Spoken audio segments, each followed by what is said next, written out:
Hello dear students, today we are going to start with compound words. मैंने आप लोग को बताया था ना कि सबसे पहले जब भी हम रीडिंग सीखते हैं तो उससे सबसे पहले फोनिक्स के ग्रुप्स को कंप्लीट करते हैं। उसके बाद फिर हम आते हैं ट्रिकी वर्ड्स पे, then we come to compound words. ये कंपाउंड वर्ड्स आपकी इस जर्नी में सबसे ज़्यादा ईजी वर्ड्स हैं, ठीक है। अब कंपाउंड वर्ड्स का मतलब क्या होता है? Compound means joining, okay. अब कंपाउंड वर्ड्स में टू इंडिपेंडेंट वर्ड्स होते हैं, मतलब अगर आप वर्ड एक ही रहेगा लेकिन उसमें दो अलग अलग वर्ड्स को जॉइन करके बनाया गया होगा। अब यहाँ जैसे आप एग्जांपल में देख सकते हो,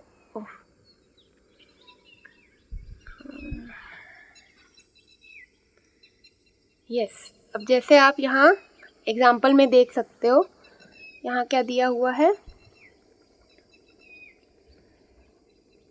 होम वर्क, है ना, दिया हुआ है ना। होम एक अलग वर्ड है और वर्क एक अलग वर्ड है, लेकिन जब हमने इन दोनों को ज्वाइन किया तो क्या बन गया? होमवर्क बन गया।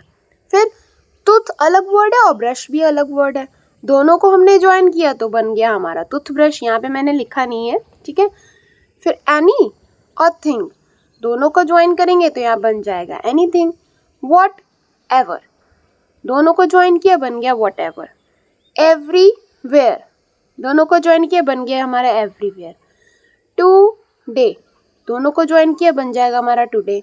नोट बुक, दोनों को ज्वाइन किया बन जाएगा हमारा नोटबुक। कप बोर्ड, दोनों को ज्वाइन किया बन जाएगा हमारा कप बोर्ड। फिर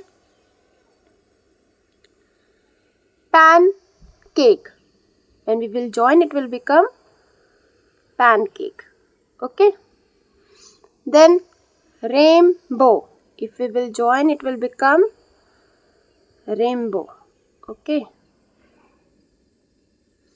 Then matchstick, now if we will join it will become matchstick, ठीक है। अब हम इसको ज्वाइन करेंगे तो क्या बन जाएगा? मैचस्टिक बन जाएगा, ठीक है। ये मैचस्टिक बन जाएगा, match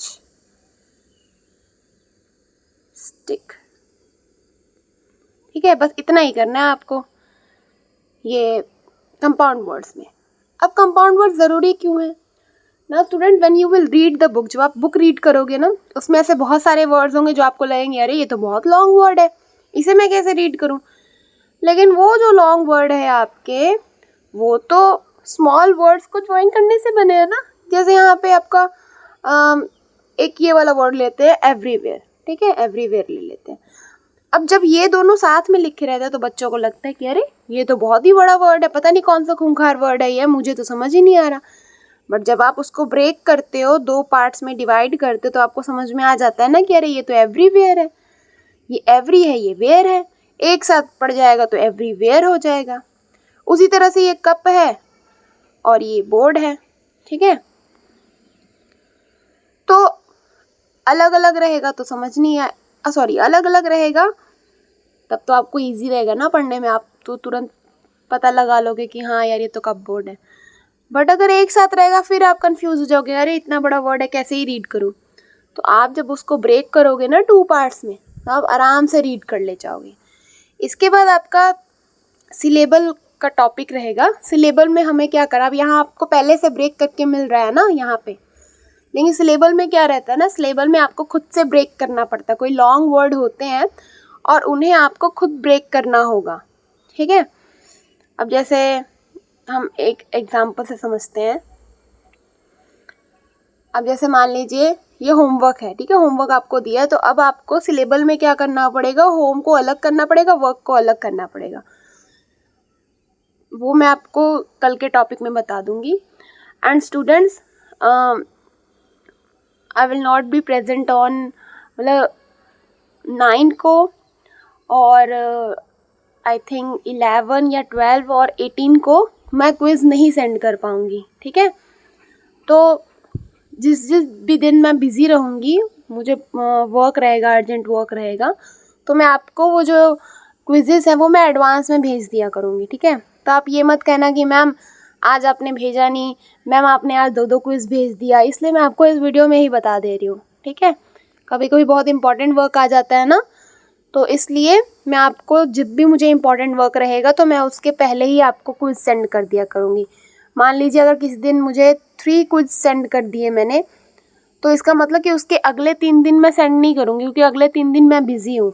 okay, so thank you so much students. मुझे लगता है कि अब आप आराम से क्विज सॉल्व कर लोगे। ठीक है, क्विज में भी आपको यही मिलना है।